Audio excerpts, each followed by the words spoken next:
Naku po mga kababayan, matindi po tong pahayag ni Attorney Mike Operario patungkol po sa ating gobyerno ngayon sa kasalukuyan mga kababayan. Nako, ito daw ang the biggest criminal syndicate in the Philippines is now the government. Alaka mga kababayan, matindi po ito. Pakinggan nyo po ang pahayag ni Attorney Mike Operario. Dito po nga po patungkol mga kababayan, kasi may nilabas din mga kababayan nung nakaraan ang BIC News Asia patungkol dito, at ang title nga nito ay The Philippines Biggest Criminal Syndicate. Nako, eto na mga kababayan, pag-usapan po natin at pakinggan nyo ang pahayag ni Attorney Mike Operario.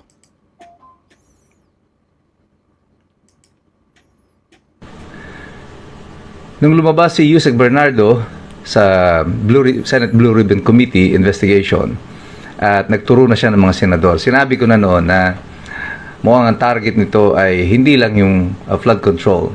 Mukhang this has something to do with the impeachment. At merong isang follower tayo nagsabi masyado daw akong advance mag-isip. Well, here we are.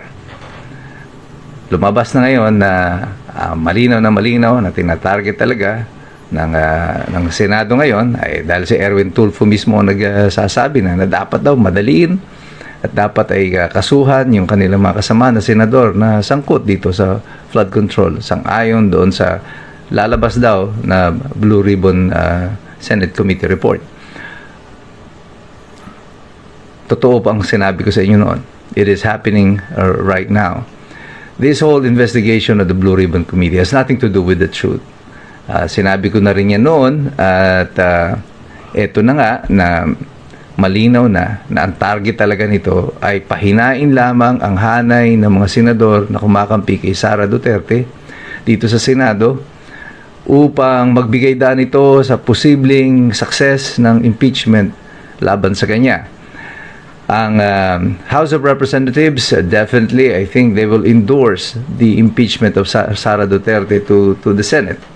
Pero kung sapat ang bilang ng mga senador sa nakampi kay Sara Duterte, ay wala ring mangyayari sa kanyang impeachment. So, they had to resort to all of this. Bakit natin sasabihin yan na ganito nga ang intensyon? Well, from the very start, kitang-kita nyo naman, ang unang mga lumabas dito na mga pangalan tungkol sa flood control ay mga congressman. Sinong congressman ngayon ang sasampahan ng kaso bukod kay Zaldico? So far, si Zaldico pa lang. And all of a sudden, biglang mga senador ang sinasampahan ng kaso. I'm not saying na wala ng kasalanan ng mga senador na ito. Hindi ko naman hawak ang mga ebidensya laban sa kanila. But the timing is just a little too suspicious. Na sa panahon na kagaya nito, na itsetsempo nila yung impeachment, ay biglang lalabas di umano itong report ng Senate Blue Ribbon at tapos ay kakasuhan yung mga senador na kampi.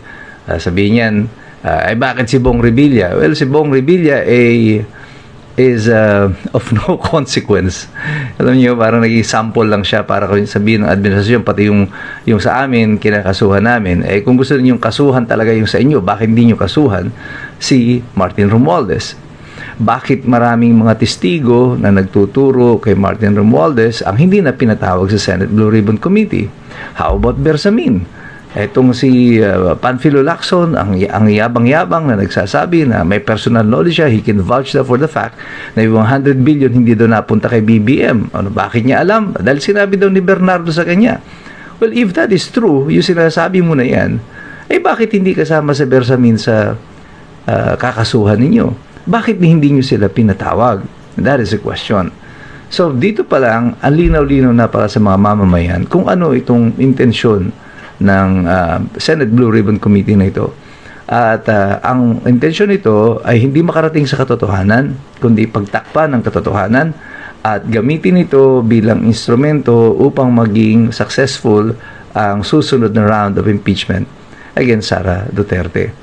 That is also the reason why nung pag-upo pa lang ni Ping Lacson dito sa Senate Blue Ribbon Committee, ako ay naglalabas ng video tungkol doon sa mga kung ano yung totoong nangyari dito sa Coratong Baleleng. Because I knew that whatever happened to the Coratong Baleleng cases is gonna happen here dito sa Senate Blue Ribbon investigation na ito.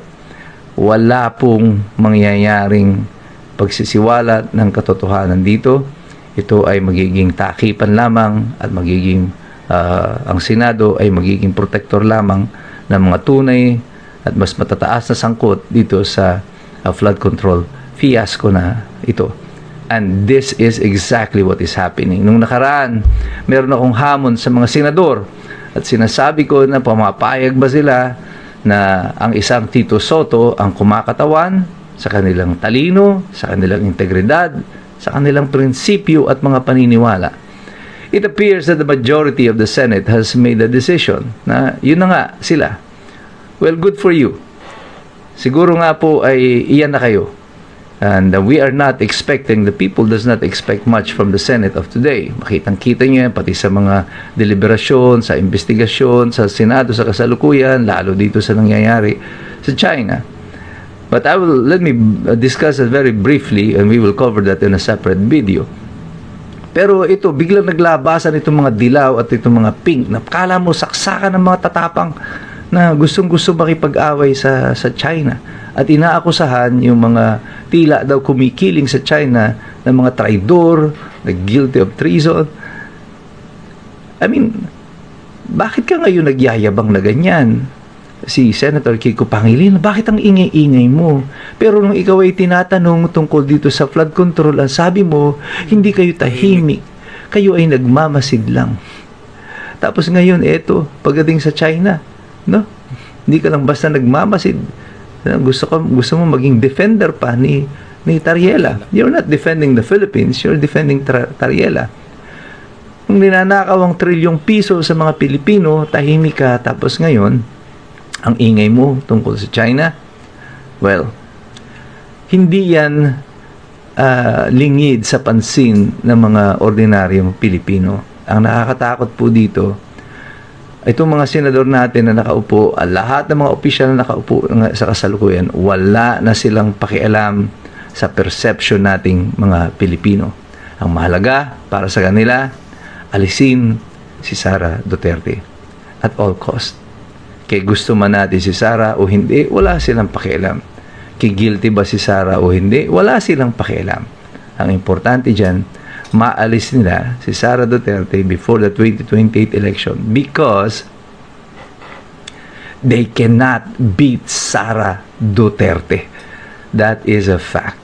Wala silang kandidatong mailalaban kay Sara Duterte dahil alam nila na gusto ng sambayan ng Pilipino si Sara Duterte. And there is nothing they can do about it. So they have to resort to all of these schemes, machinations, yung mga strategiya at kung ano-ano pa ng mga ploys na ginagawa nila to make sure that Sara Duterte will be out of the picture. But, so far, halos lahat naman ng pinlano ninyo ay pumalpak. And so we don't expect na may mabuti pa rin mangyaganap dito. But while kayo ay walang ginagawa, kayong mga nasa dilaw, mga pink, mga pula, mga NPA, mga komunista, binibira ninyo si Sara Duterte. Ngayon, patuloy na nalulugmok ang bayan sa patuloy na pagbaha.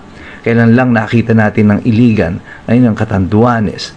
Nakita natin dito ang epekto ng flood control at ang mga kamalian, yung pagnanakaw. Ito ang bunga sa buhay ng mga ordinaryong Pilipino. Sana kayong mga senador nakaupo dyan, ilabas ninyo yung tapang ninyo para proteksyonan ang sambayan ng Pilipino. Hindi itong mga kalokohan na pinaggagawa ninyo sa Senado sa kasalukuyan. Walang maaasahan ang mga Pilipino sa inyo mula dito sa mayorya na meron tayo sa mga senador sa kasalukuyan. The Senate, Congress has become a big syndicate. Yan nga sinasabi ng Newsbiz Asia. This is the biggest criminal syndicate in the Philippines.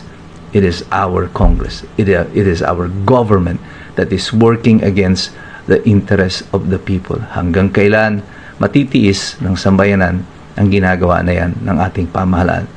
But the Filipino people will continue to stand up. We will be here, we will be watching, we will be engaging, and you will hear from us.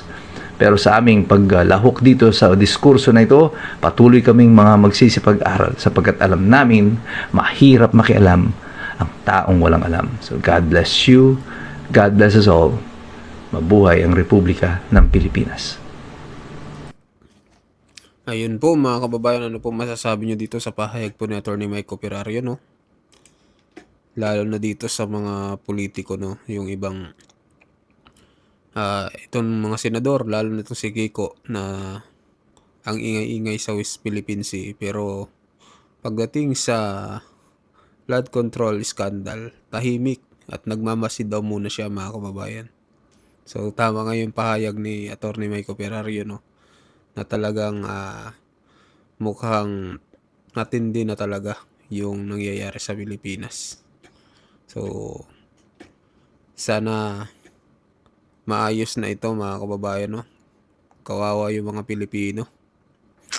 So mag-comment kayo mga kababayan kung anong masasabi nyo dito. At lalo-lalo na dito sa pahayag din niya sa sa sinabi ng DIC, no, news na the government is now the biggest criminal syndicate mga kababayan. Kayo, pabor ba kayo dito sa inilabas na news, no, ng BIC? O hindi, mag-comment kayo, mag-like at mag-subscribe. At sa mga bagong pasok dyan, pa-subscribe din po ng ating video mga kababayan. Maraming salamat po sa inyong lahat.